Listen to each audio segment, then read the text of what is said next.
You've come to the right place. If you're a course creator looking to build more impact, income, and freedom, LMScast is the #1 podcast for course creators just like you.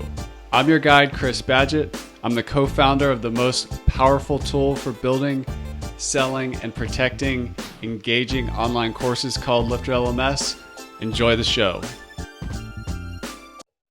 Hello and welcome back to another episode of LMScast. My name's Chris Badgett and we're joined by a special guest, Michael Greenberg. He's from Call for Content.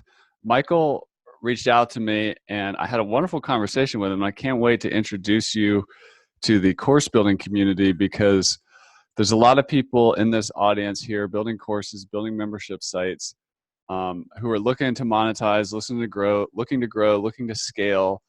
And just in talking about what you've been up to with podcasting, ebooks, authority marketing, all these things is very helpful for a course creator or membership site owner to kind of grow and, package things up. But the thing that really fascinated me about you was you're not just kind of talking about these ideas of like, oh, you need a podcast. Oh, you should, have an ebook. You have like playbooks and specific strategies and services, and people can talk to you on the phone. Go to callforcontent.com. You can schedule office hours and have a conversation to see if you might be a good fit for Michael and how he can help you. But first, Michael, welcome to the show. Thanks, Chris. It's great to be here. Awesome. Well, let's just get into it. One of the biggest course creator problems that we talk about is you have to be a lot of people at once. You have to be an expert, a teacher, a community builder, a technologist, and an entrepreneur. And if we put on the entrepreneur hat, like somebody who's an expert at something, maybe they're a good coach or teacher, but they don't necessarily have training in marketing, prospecting, building an email list, a strategy for getting people familiar with them before they offer, their, usually if it includes coaching, an expensive training program. But that's where you come in. Let's talk about your playbooks. If we start with authority marketing, there's a lot of talk these days about authority marketing and influencer marketing. What does all this mean and what's your angle? What would you advise course creators to do? Yeah, so I guess my angle is don't worry about doing a lot of the marketing stuff until you actually get your positioning right. The authority marketing playbook is mostly about customer research and positioning. It's the first thing we do when we bring on a client. So it's who are we serving and how are we perceived in that to them? Exactly. Because authority really is only about the relationship between you and that small market of customers that fit perfectly who you're trying to sell to. I love it. So let's say, if we look at the 3 mega niches in course creation, that's health, wealth, and relationships. Most programs fall under one of those. There's all these sub niches and sub niches of sub niches under all that.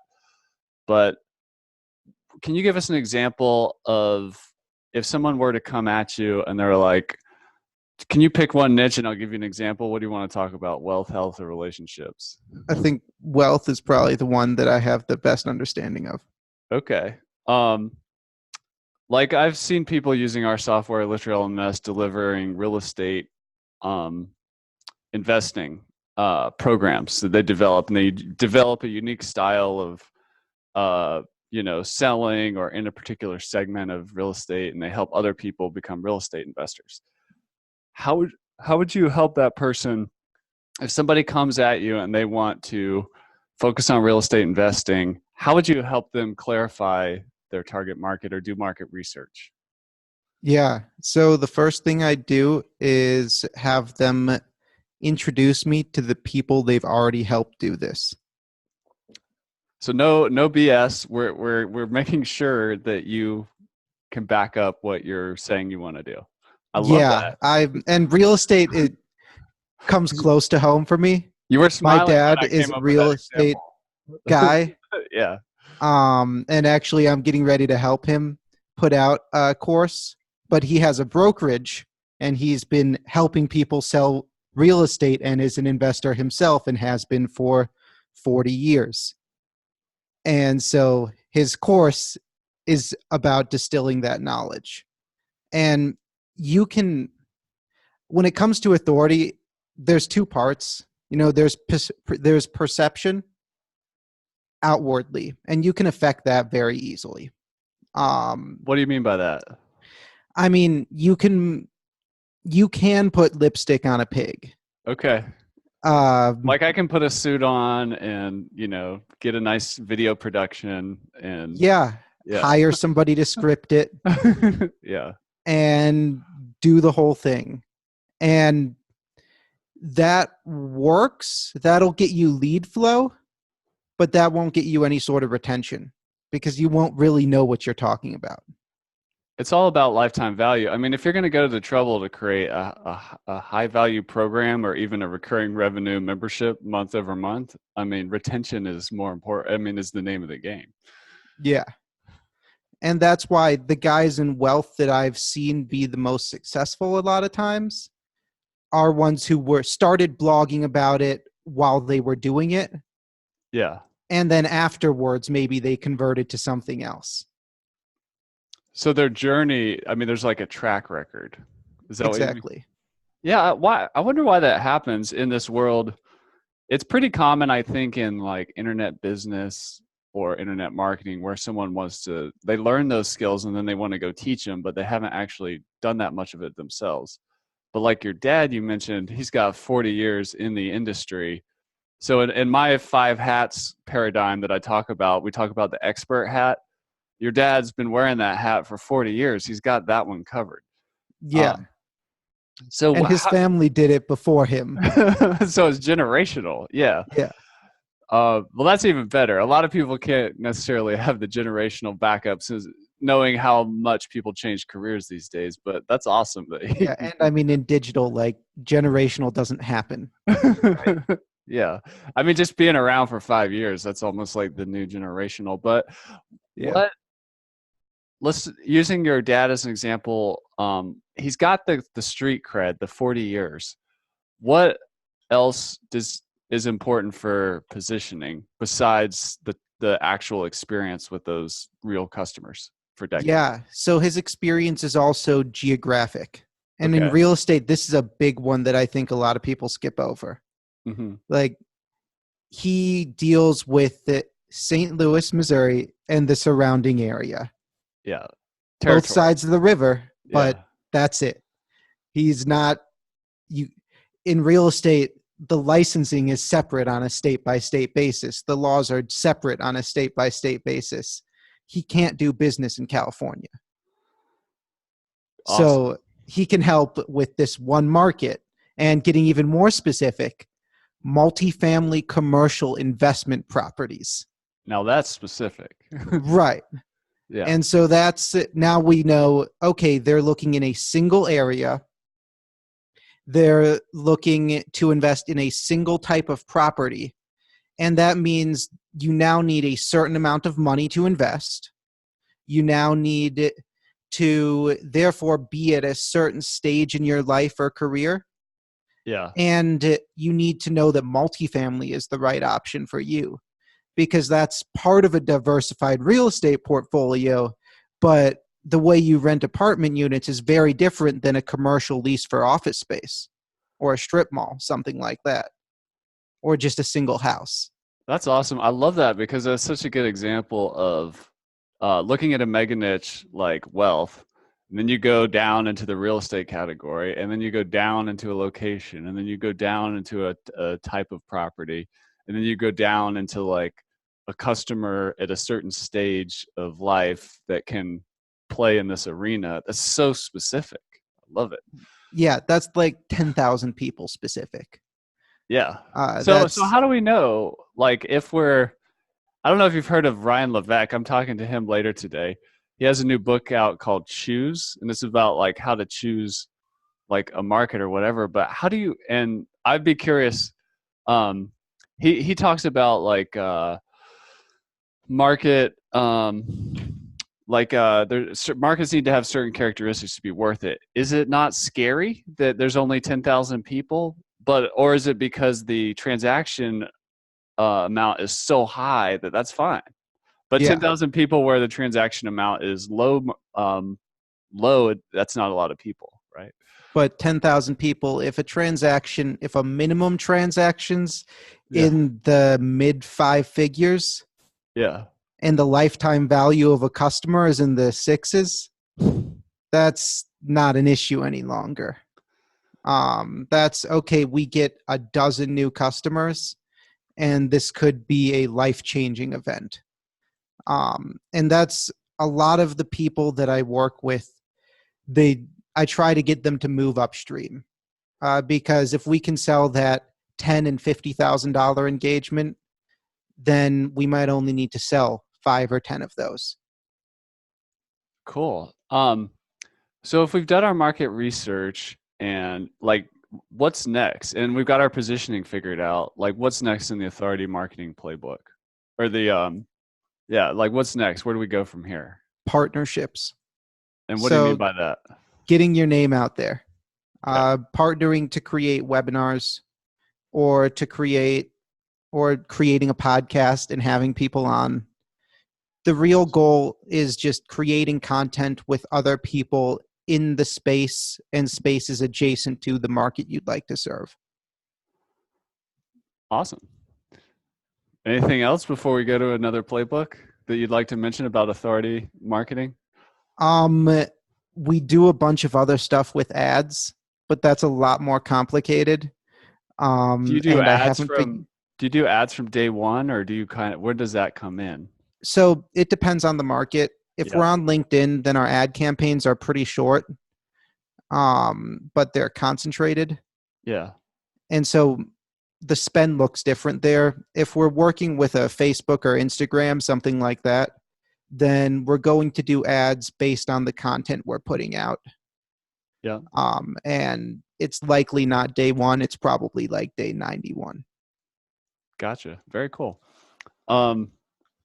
You talk about ebooks, which is really interesting to me. And I think one of the problems or just challenges for course creators, especially if they have a high ticket course or training program or consulting package, coaching program, is that they need to do some lead generation. They need some lead magnets and stuff like that. And I mean, ebooks were all the rage like in the 10 years ago. But I'm one of these people who I think they still work. And I mean, some people say email's dead. I use email all the time. Works great. Or like chat doesn't work, but it works for me. I don't know. So like, even though it's an old strategy, what's your take on ebooks? I like them. Yeah. Um, I like to make sure my ebooks are useful, and I Mhm. like to make sure that most people aren't going to read them. I You want to expect, make sure they don't? yeah, because Yeah. if an ebook is useful, in my opinion, it goes pretty in depth, and it in depth might get a little boring at times. For the wrong market. Right. Yeah. And so I expect most people to skim the ebook that they download one time. And by skim I mean just read the headings. And maybe 10% of those people are actually going to go in and read it. But if those 10% of people are the people I want, then that ebook has done its job well. So the 10% of the 10,000 people in that target market, that's still 1,000 people that are highly targeted. Yeah. Yeah. And 1,000 is just barely enough to do Yeah. custom audience retargeting. Can you explain what that means to the uninitiated? Yeah. So you can set up what's called a custom audience based on a list of emails you collect in pretty much all of your major ad targeting platforms. I know Facebook can do it. I know LinkedIn can do it. Those are my two big ones. And then you can just run ads to that market. So I can just run ads to the people who have downloaded the ebook. And if I have some call to action at the end of the ebook, like, hey, click this link and do anything, literally any, just click this link, Yeah. then we can pass on a pixel saying, hey, they also clicked this link at the end. They have some interest in whatever the next step is because they at least skim the headings. Yeah. And So those then become we, your hot leads, right? exactly. Yeah. And those are people that I might reach out to. Very I might cool. send them an email or call them. I like phones. I know it's weird. We have a phone number on our website. What I don't like this question as a course creator. People ask me like, how many hours should a lesson be or a course be or whatever. But in your opinion, is there an answer to how long should the ebook be, or like what you should go for? It really depends on how long you're going to use it. Yeah. So some ebooks are planned for us with what we call a tentpole strategy, which Yep. is when we plan to build an ebook from multiple blogs or podcasts or other posts that are put out over a period of time and repurpose that content and the feedback we get from the audience into the ebook that then gets released on that topic. That's cool. And do you And plan so that that, out? Do you plan that out even before you record all those podcasts and create all? oh yeah, So yeah, it's you all start strategic. that. Yeah. Yeah, that's strategy is a big part of what we do. That's what you're buying from an agency like ours. It's strategy and expertise in any professional service. It's why we publish these playbooks. Yeah. This is like, most of this is literally what we do. Yeah. You eat Um, your own dog food, as we like to say. yeah, Um, exactly. cool. I wanted to ask you a question while we're talking about positioning and perception related to this. Um, do names matter? Like some people call it ebook a guide or ultimate guide or Yes, whatever. Some people call a webinar, a workshop, a master class. Um, some people call a course one thing, or they call it free training or a 3-part series or whatever. How important is naming? pretty important. If What you've advice done do you your have? customer research, Yeah. if you've spoken with your customers, they're using a specific term. And different segments of your customer, of like your audience, may be using different terms. And you really would like to use the term they're using because that will increase your conversion rate. If they want master classes, if that's what they're looking for, give them a master class. Don't give them a webinar. Right. That I cannot stress that enough. Internally, we call them all pretty much the same thing. Yeah. But we uh, we don't do that externally, That's not in the awesome. copy. Cool. Well, I haven't stumped you yet. So I'm going to go to the podcast playbook. And what really intrigued me talking to you before we hit record here was you started talking about audio courses. I mean, podcasts are not audio courses. Podcasts are like a show or episodic content, free content usually. Um, and here, this audience here makes courses, and everybody's talking about how video is eating the internet, and like 80% of internet traffic, and 2025 is going to be online video, but audio is still just killer. I mean, it is. It's one of those things. Like, there's this concept of portable content. Like, there's not a lot of there's so much competition for video, but when you go are washing the dishes or going for a run or driving, not looking at a screen, there's music, radio shows, audiobooks, and like it's not that crowded the way video and your screens are. So Yeah. let's open up a conversation around why podcasting and why audio courses. Why are you interested in those? So I think they're really powerful.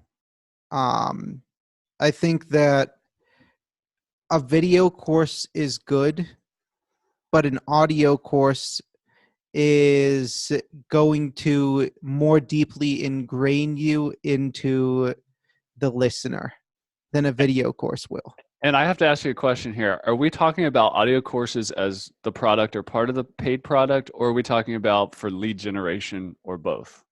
Both. Okay. Um, I've seen them used both ways Yeah. successfully. I can't say one's better than the other at this point. But when somebody's doing that physical task, Yeah. everything's now concentrated on you there. Yeah. And Because I you don't want to get pay attention to washing the dishes. I'm like fully immersed in what is going into my earbuds, right? exactly. Yeah. Um, because that's really how kind of our body processes, right? Like most of those tasks that people are listening to audio content on are the physical ones that have been deeply ingrained in us because we can split the concentration like that. And with video, I I know video takes a lot more bandwidth, so it's always going to take an outsized chunk of the market. Yeah. And I get it, a lot of people are watching things on phones. Um, but video content really most of the time is short form. Hmm. And a lot of the video content that is long form gets put in the background and played as audio, right? Yeah. YouTube is the what is it, like the first or second biggest audio streaming platform? Right. For songs. Yeah. Or like a Joe Rogan podcast, which he does long form 2.5 hour shows and stuff like that. It is on YouTube, but I don't know who actually sits there and watches a video of two people talking in a studio for 2.5 hours. I mean, they're just, you're right, it's background. Yeah. And so I think some of the video numbers are inflated, I guess is what I'm getting at, because a lot of video gets used as audio. And we do a lot of things where somebody's a speaker and they're recording video, and we're going to repurpose that as audio. So what's the if I'm a course creator and I'm going to start a podcast or I'm going to go be guest on podcasts or whatever, what is the podcast playbook that you recommend to generate more leads and sales? Yeah. So the podcast playbook that I really enjoy is called the Authority Builder Show. It's in the B2B podcast playbook, but So the concept the authority builder show is a concept or is it an actual show? it's a show concept Okay. for positioning a show in the market. Okay. And it's based around positioning the show as interviews with a target audience that makes up potential partners for your organization as well as potential prospects, Yeah. high value prospects. So ideally, if you have a prospect where their lifetime values in that 15, 20,000 or more range, that's who you want to target. Yeah.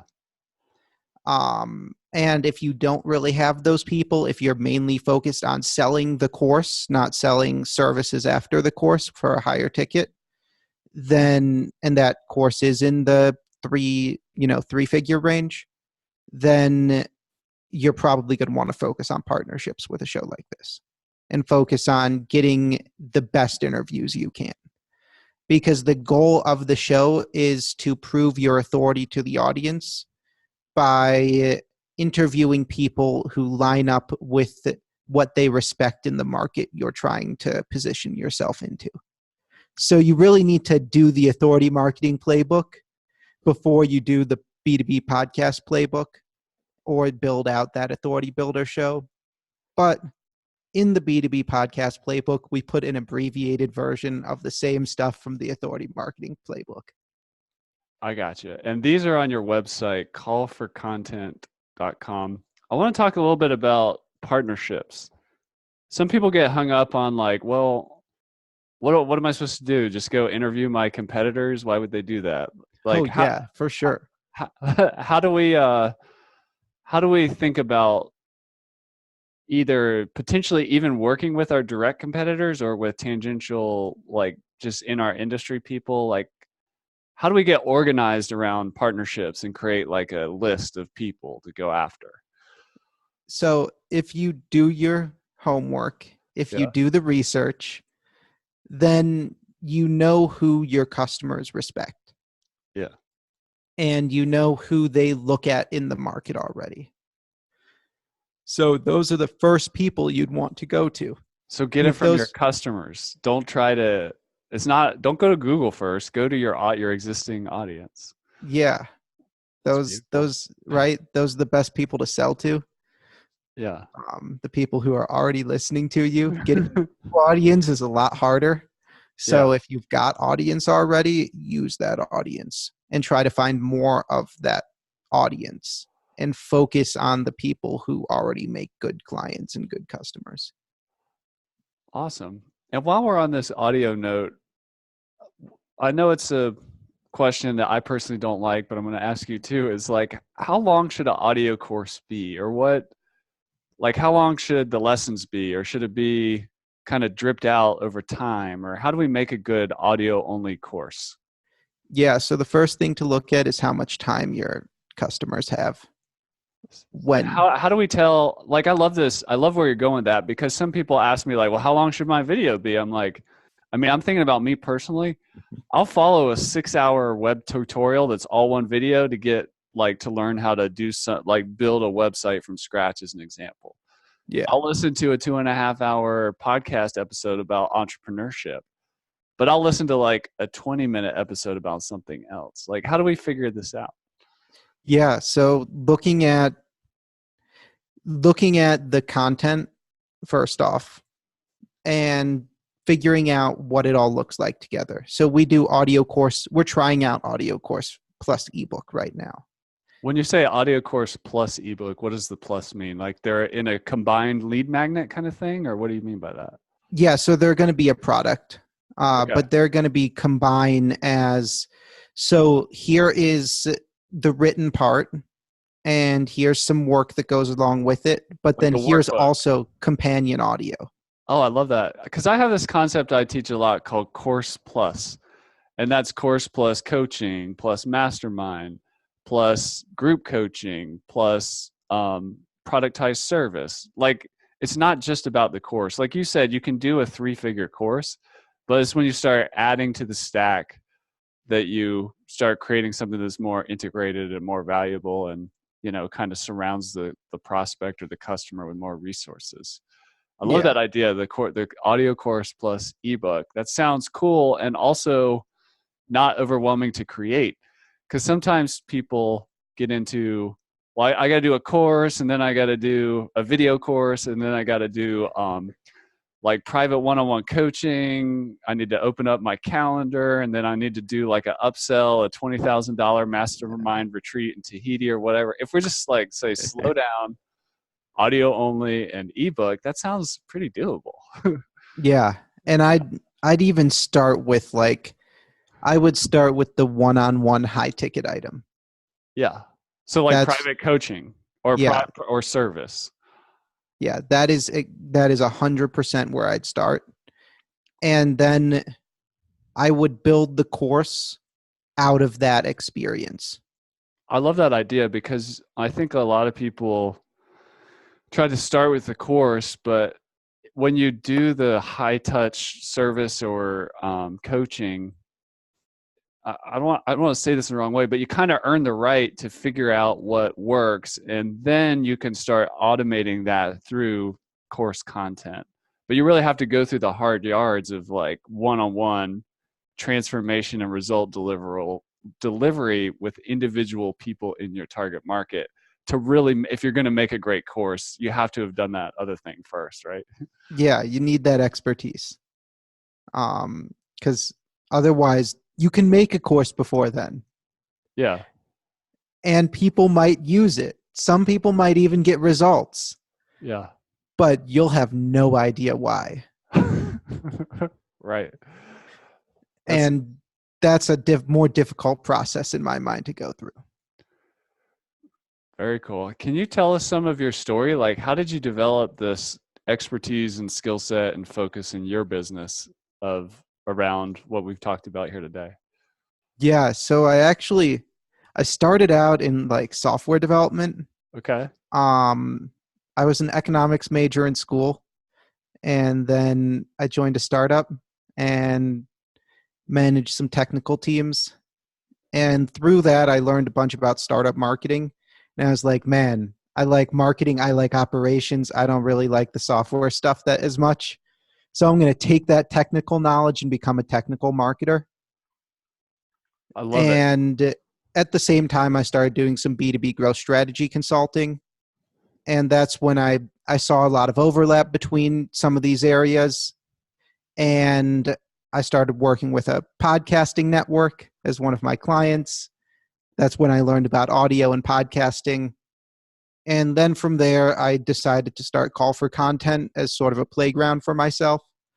And over time, it's morphed into these very specific lines of sort of combination. Okay, here's a strategy that we do.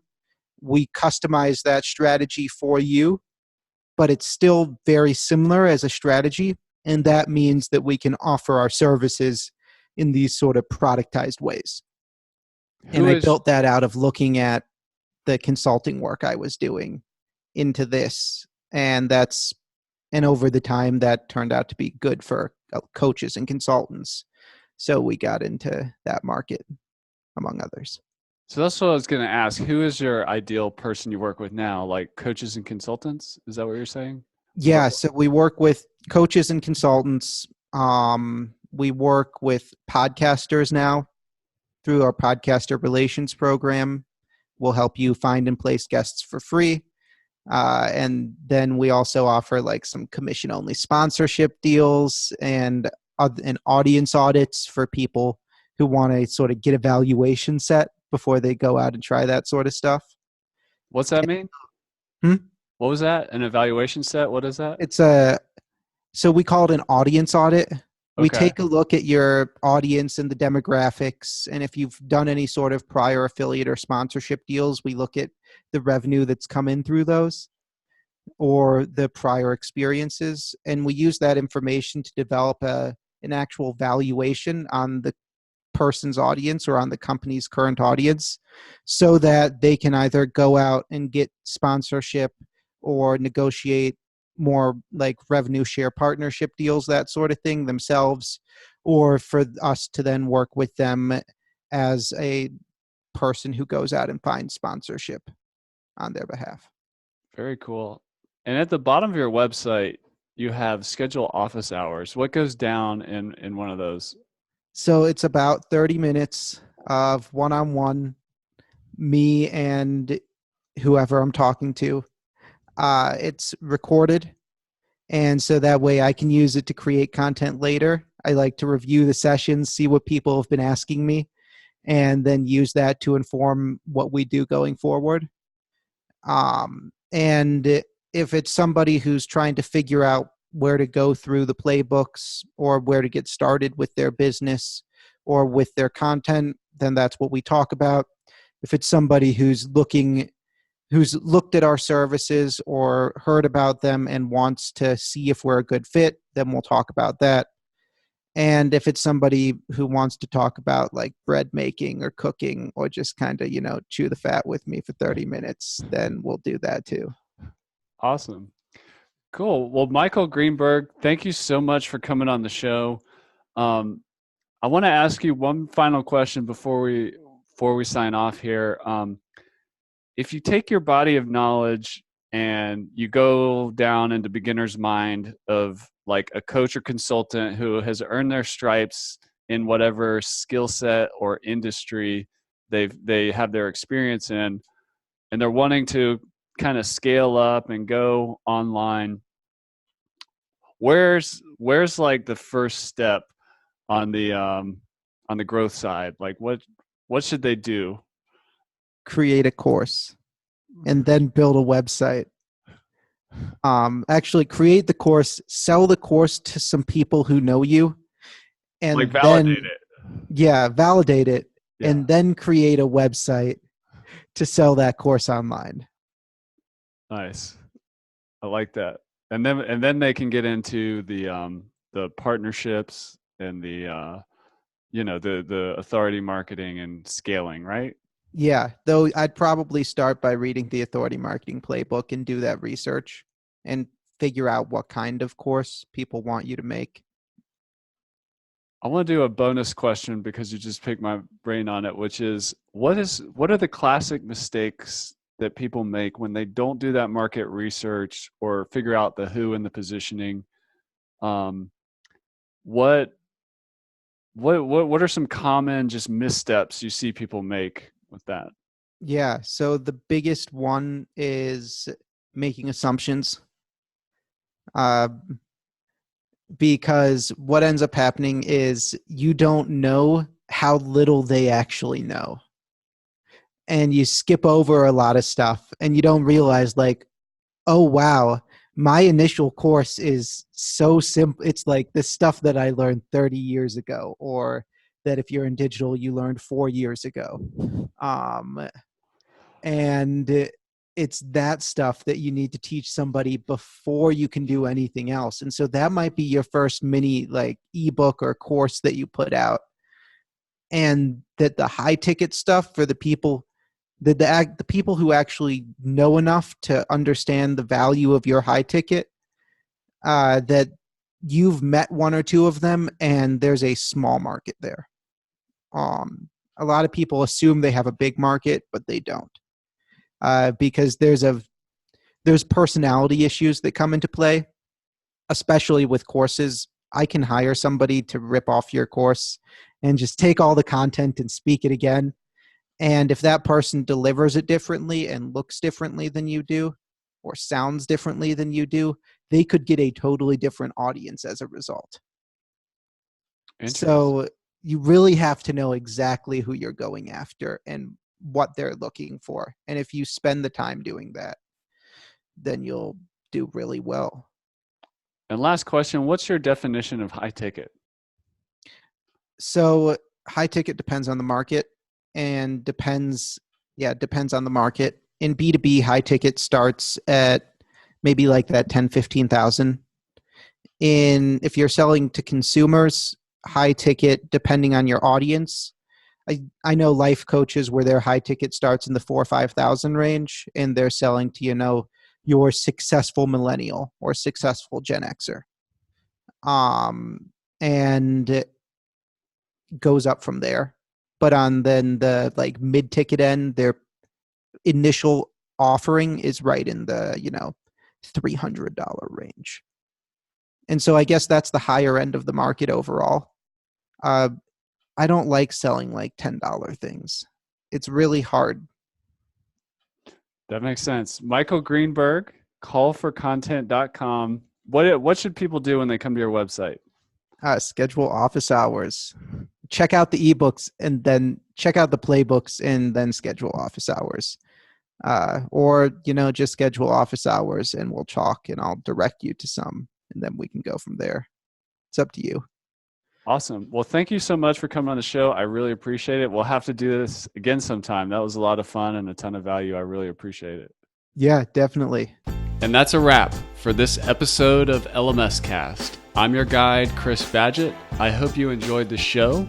This show was brought to you by LifterLMS, the #1 tool for creating, selling, and protecting engaging online courses to help you get more revenue, freedom, and impact in your life.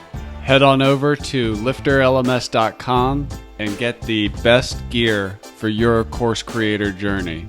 Let's build the most engaging, results-getting courses on the internet.